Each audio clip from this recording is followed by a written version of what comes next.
నమస్కారము. ఈరోజు మనం వేమన శతకములో నుంచి పట్టు పట్టరాదు పట్టి విడువరాదు అనే పద్యం యొక్క భావము గురించి తెలుసుకుందాము.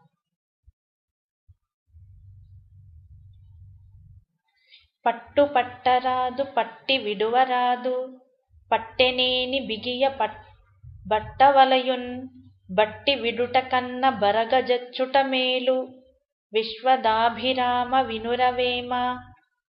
ఇప్పుడు ఈ పద్యం యొక్క భావం తెలుసుకుందాము. కార్యమునకు ముందు పట్టుదల చేయరాదు, పట్టుదల పట్టిన తరువాత కార్యాన్ని వదలరాదు. పట్టుదల పట్టి విడుచుట కన్నా చచ్చుట మంచిది అని భావము. ధన్యవాదములు.